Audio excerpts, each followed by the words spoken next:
will go to Associated Press in the first row. Yes, Secretary General, for the layperson, could you describe what the situation is now like in the military situation in the Eastern and Central European members of the alliance, and what would happen if NATO did not react to what Russia's doing? Would these countries be in danger of attack or subversion or some other threat? Thank you. What we now see is that NATO is adapting to a changed and more demanding security environment, partly caused by the turmoil, the violence we see to the south, but also caused by a more assertive Russia. A Russia which has invested heavily in defense over many years, a Russia which is conducting a wide range of different military exercises, including many SNAP exercises, unnotified exercises, and a Russia which has shown the will not only to exercise military force, but also to use military force to intimidate neighbors and to change borders in Europe, as we have seen in Ukraine and in Georgia. So this, of course, requires a response from NATO. And that's exactly what we are doing. We are responding and we are adapting. And we have done so by increasing our presence in the eastern part of the alliance with more assurance measures, meaning planes, air policing, naval presence in the Baltic Sea and the Black Sea, increased naval presence, and also more boots on the ground with more exercises and troops. And we are also increasing our ability to reinforce. We have tripled the size of the NATO response force to around 40,000 troops. And this is a force which can move quickly. And the core element, or the lead element, is the spearhead force, which can move within a couple of days. Moreover, we are establishing 8 small headquarters, or NFIUs, in 8 Eastern Allied countries. And these headquarters are crucial both when it comes to planning, when it comes to organizing exercises, but not least helping reinforcements if needed.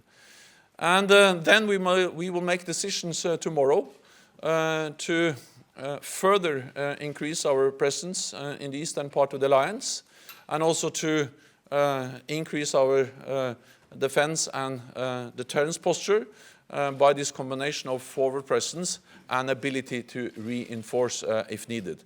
And in this context, the US announcement is so important because to increase the funding for the European Reassurance Initiative is of great importance because it increases the funding for US presence in the eastern part of the alliance, but also US presence in the rest of Europe, and the ability to invest in pre-positioning, in infrastructure, and other important capabilities which are important for the deterrence and the defense posture of the alliance.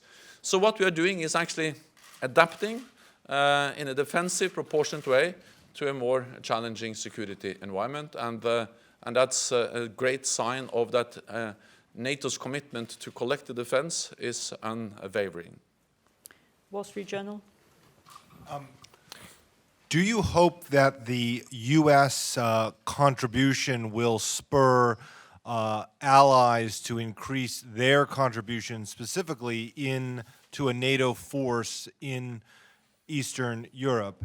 And why, and if you could also talk about your efforts to have a dialogue with Russia, where does that stand in terms of having actual conversations between NATO and Russia at this point?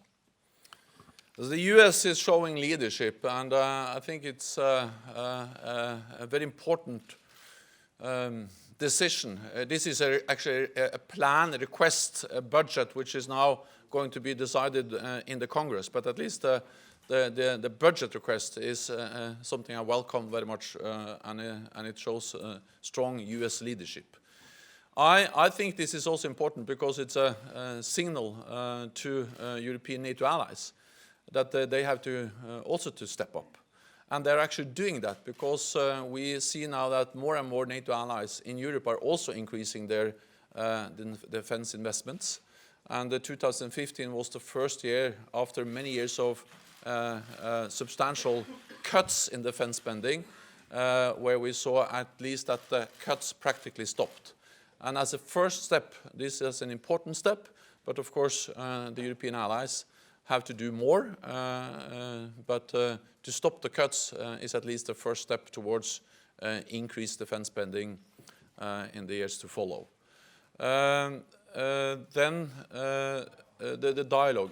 Well, as I have stated many times, there is no contradiction between strong defense and political dialogue. Actually, I believe very much that it is the opposite. That as long as we are firm, predictable, and strong, we can also engage with Russia in political dialogue. We don't seek confrontation with Russia. We don't seek a new Cold War. Actually, we want to avoid a new Cold War. And that's the reason why what we do is proportionate and defensive. And that's also the reason why we continue to strive for a more constructive and cooperative relationship with Russia. And that's also the reason why we have kept channels for political dialogue open. And we meet with Russia in different formats on different levels. Because we believe that we need political dialogue, we need transparency, we need predictability. And I think also that increased military presence along the borders just increases the need to focus on risk reductions, transparency and predictability to avoid incidents, accidents. For instance, the downing of the Russian plane, which violated Turkish airspace, just illustrates how dangerous this can be, and we have to avoid that kind of accidents and incidents, and also to make sure that if they happen, prevent that they spiral out of control and create really dangerous situations. Bloomberg.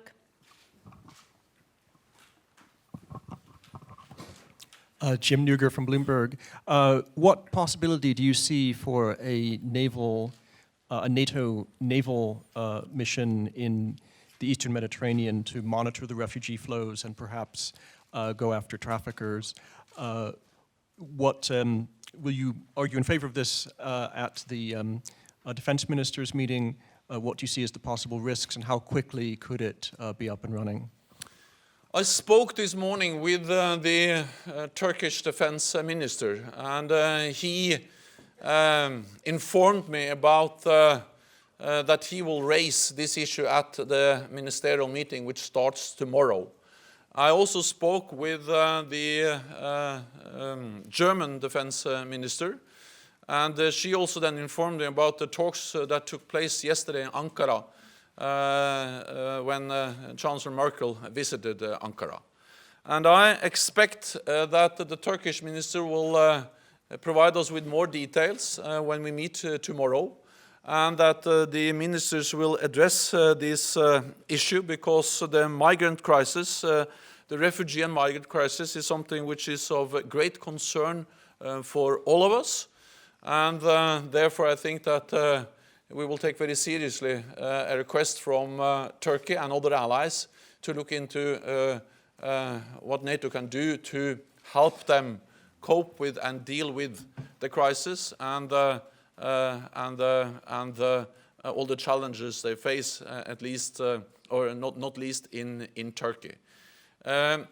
NATO decided at the end of last year on a tailored package of assurance measures for Turkey. That package includes air surveillance or AWACS, air policing, increased maritime presence in the Eastern Mediterranean, and other military capabilities. We will. I expect the ministers to discuss the request from Turkey, and then to agree how we can follow up.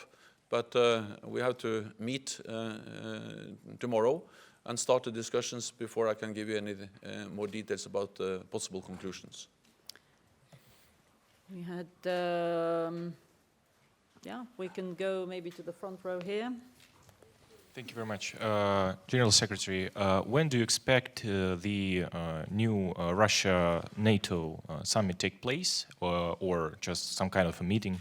And does the deployment of very high readiness joint task force goes as it's planned? Thank you. Could you please introduce yourself? Sorry, Mikhail Korostikov, Russia Kommersant newspaper. The implementation of the Readiness Action Plan, which also includes the establishment of a spearhead force or a VJTF force, is on track, and it's going as planned. And I actually saw this new force being deployed in Poland in an exercise last summer. So that's in place, and we are moving on, and we are on track. Then on a meeting with the NATO-Russia Council, well, we are exploring and looking into the possibilities of convening a new meeting in the NATO-Russia Council. And I think this is one platform for political engagement with Russia. We have never suspended the political dialogue with Russia. We have continued to have a political dialogue with Russia. Russia is our biggest neighbor. And I think that dialogue is important, especially when times are difficult, as they are now. So we have met with the Russian ambassador here at NATO. I have met with Minister Lavrov. We have met in different formats, and we're now looking into whether we can convene a new meeting of the NATO-Russia Council. Süddeutsche Zeitung. Daniel Brössler, Süddeutsche Zeitung. Secretary General, would you say that the Russian airstrikes in Syria are something that would make intensifying the dialogue with Russia more difficult? And are those airstrikes in a way a challenge to NATO? The Russian airstrikes in Syria are undermining the efforts to find a political solution. And that is, of course, of great concern for all of us, because we have seen the horrific suffering, all the killings, all the violence in Syria over many years. And this has to end. And therefore we need a political solution. We need a political transition. We need a ceasefire. And this was very much underlined in the UN Security Resolution, which was agreed last December before Christmas. And in that resolution, also the UN Security Council calls for an immediate end of the bombing of civilian targets, in particular with indiscriminate weapons as airstrikes against civilian targets. So the Russian intense bombardment against Aleppo and other targets in Syria is undermining the efforts to reach a political agreement, to be able to sit down at the negotiation table, and therefore I call on calm de-escalation, and that all parties now contribute to a solution where we're able to find a negotiated peaceful solution to the conflict in Syria. Al Arabiya. Just behind. Just behind. Thank you. Secretary General, Noordin Fridi from Al Arabiya News Channel. Some regional actors around Syria may send ground troops to fight Daesh. This is 1.5 years bombardment. Would you see it as the right option for the time being? And what could be the NATO attitude, since Turkey will be involved in a way or another if this scenario will come to be implemented? Thank you. All NATO allies are part of the coalition fighting ISIL, but NATO as an alliance is not part of the coalition. But what NATO does is that we provide support because we build capacity in the region. We do what we call defense capacity building in Jordan, helping them to stabilize their own country and to increase their ability to fight terror. We will soon start training of Iraqi officers.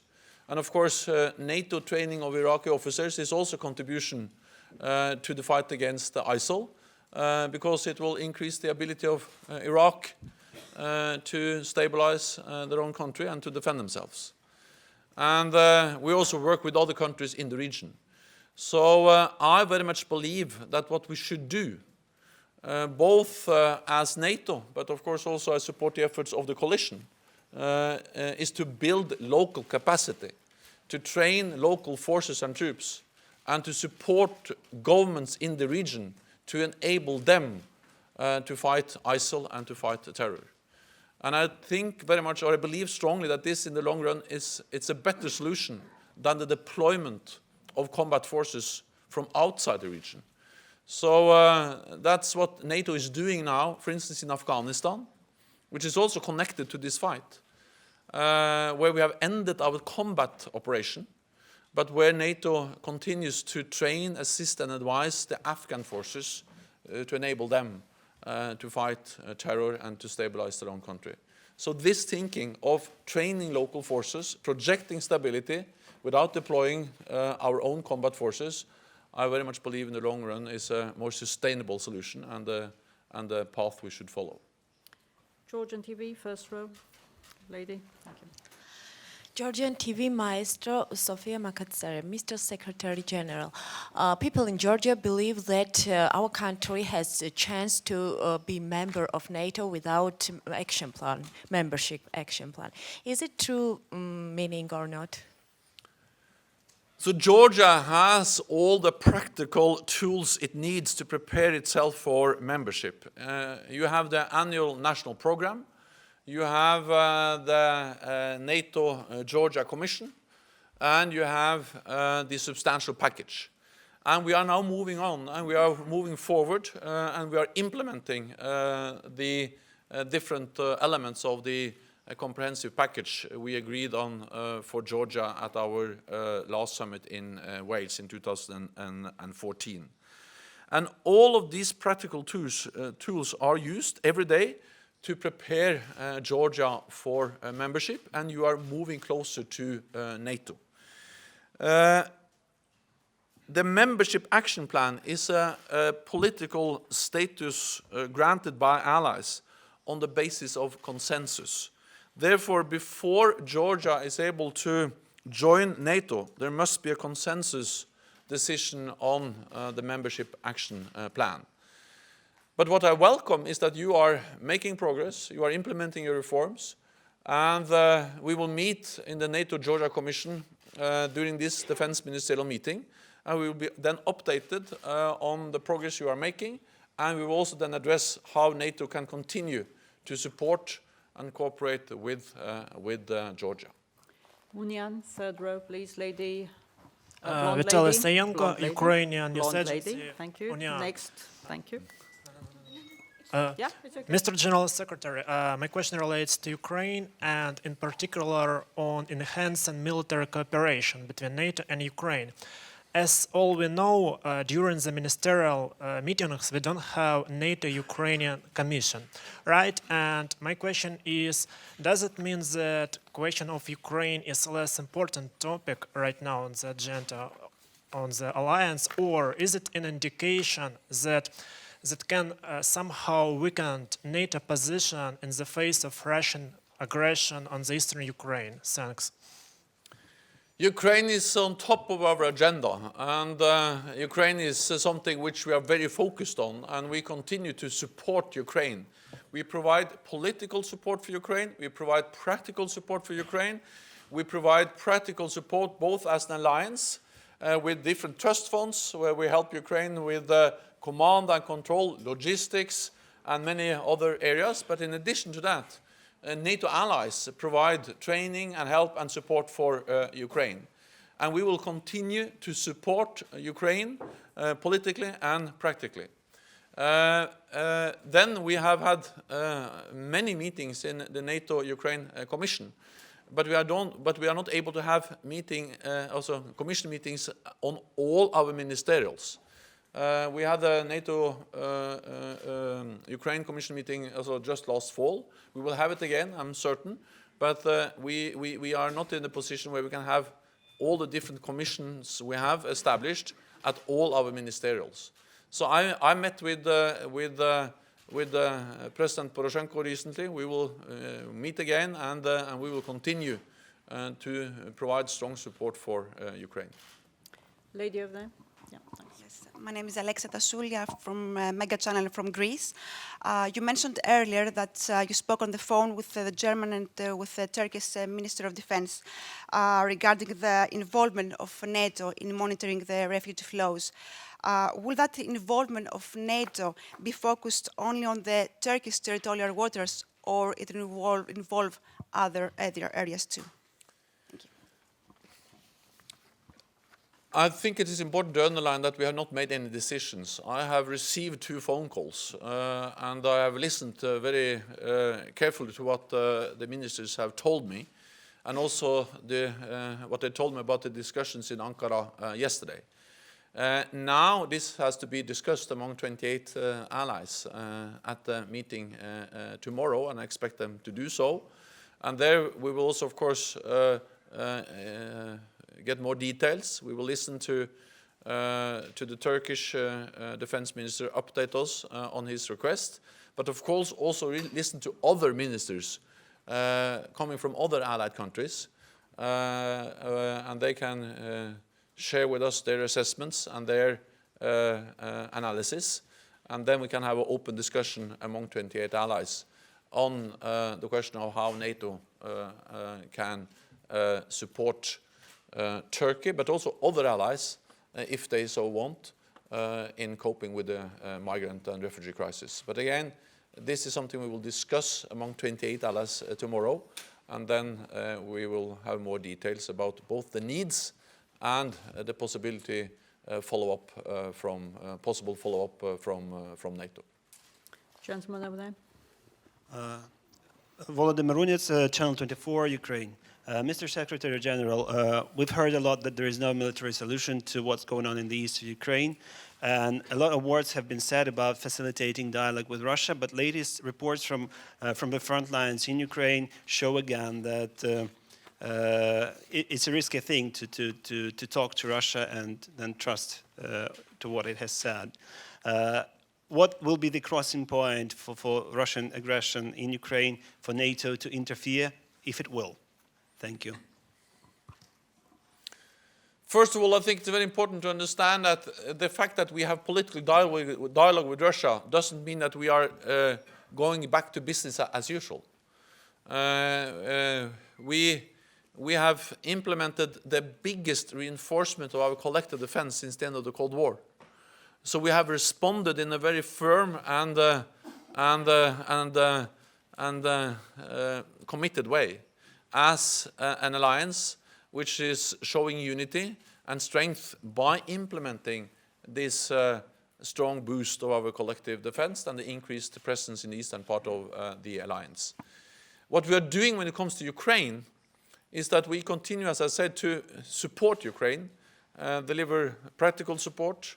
NATO allies helped Ukraine with the training, and NATO provide different kinds of support through our different trust funds. Moreover, we give strong political support for Ukraine, the independence, the territorial integrity and sovereignty of Ukraine.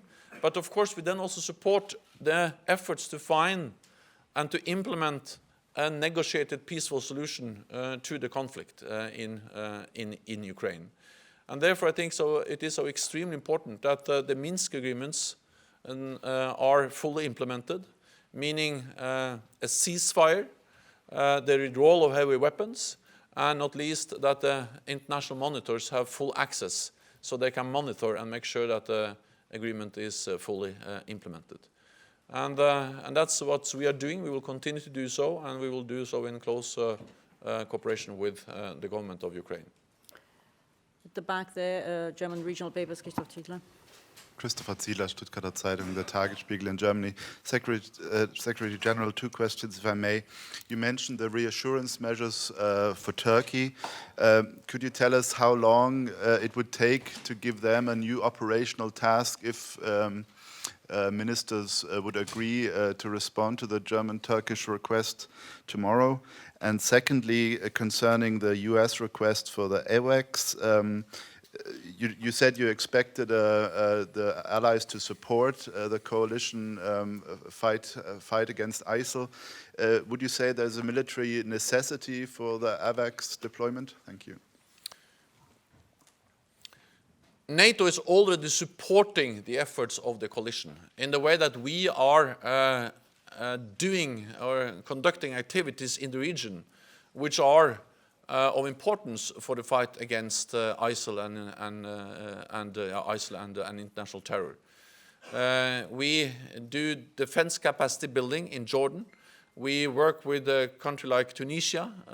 We are now working on, for instance, in Special Operation Forces, intelligence. And we will soon start training of Iraqi officers. And of course, when NATO does training of Iraqi officers, that's directly linked to the fight against ISIL, because it strengthens Iraq's ability to defend itself and to stabilize its own country by fighting ISIL. So NATO already provides support to the efforts to fight ISIL. What we are now going to look into is whether we will also provide additional support by providing AWACS to backfill national capabilities and thereby increasing the ability of the coalition to conduct airstrikes against ISIL. This will be addressed at our meeting tomorrow, and I think it will be wrong if I start to prejudge the outcome, but this is a US request, and we will address it tomorrow and then agree on how we follow up. The other question was about reassurance measures, Turkey. Yeah, so we agreed on a package of many different kinds of reassurance measures for Turkey.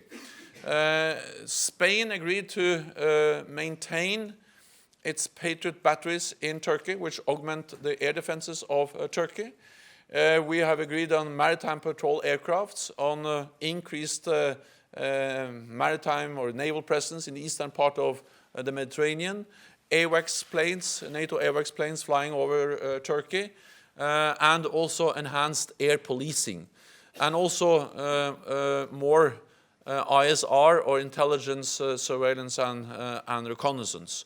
So we have these measures in place, we have the capabilities, but I think it's wrong if I start to speculate whether we will change the scale and the scope on this related to the request coming from Turkey. We will now sit down, listen, discuss with allies, with all the allies which are in different ways involved, and then agree on how we do the follow-up.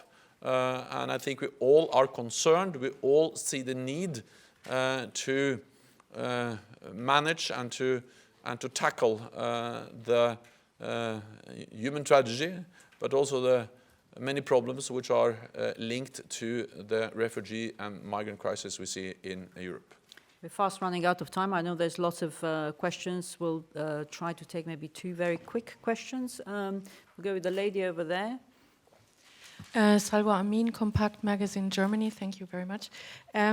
If there is a decision during these 2 days regarding the AWACS missions, could you imagine that there will be any coordination with Russia regarding the airstrikes? And if it is decided, what would be the chain of command for these AWACS missions? Thank you very much. I think it is important to understand that it's not NATO that is going to go in a kind of combat role. All NATO allies are part of the coalition. Many of them conduct airstrikes against ISIL, but it's not a question of NATO going into that role. The thing we are discussing is whether NATO will provide AWACS, but we will do that by backfilling national capabilities so that can free other capabilities so they can then conduct also to increase their presence and providing the coalition with information which is important for their efforts to fight ISIL. So everything related to the chain of command and is something which is dealt with by the coalition when it comes to conducting airstrikes. And Germany is part of the coalition, the United States is part of the coalition, and this is a request then from the United States. And we are looking into how we can answer that request, and it will be addressed at our meeting tomorrow. Gentleman over here, I'm sorry we don't have the time. Thank you. Thank you. Arsen Cymbaluk, 5th Channel of Ukraine. Mr. Secretary General, several days ago, several media, especially the Daily Telegraph, reported that British forces in Jordan will conduct military drills and especially will practice actions in the scenario of aggression from the east and even confrontation, Russia and NATO confrontation, and even deploying forces to Ukraine. Do you confirm this information, and maybe you have some details? This is a bilateral thing which you have to ask the United Kingdom about. I'm not able to provide you any more details about that. In general, what I can say is that, of course, NATO forces and NATO allies, we are exercising all the time. We are exercising many different kinds of scenarios and also our ability to respond to many different types of threats. So, for instance, we had a big or large, we had the Trident Juncture exercise last year, which was the biggest exercise in many years for NATO. And there we exercised many different kinds of scenarios. So it's not a new thing that we are exercising how to defend NATO allies and to make sure that we are able to respond to all kinds of threats against any NATO ally. We'll have more opportunities to ask questions tomorrow and the day after, and that concludes today's press conference. Many thanks. Thank you so much. See you later.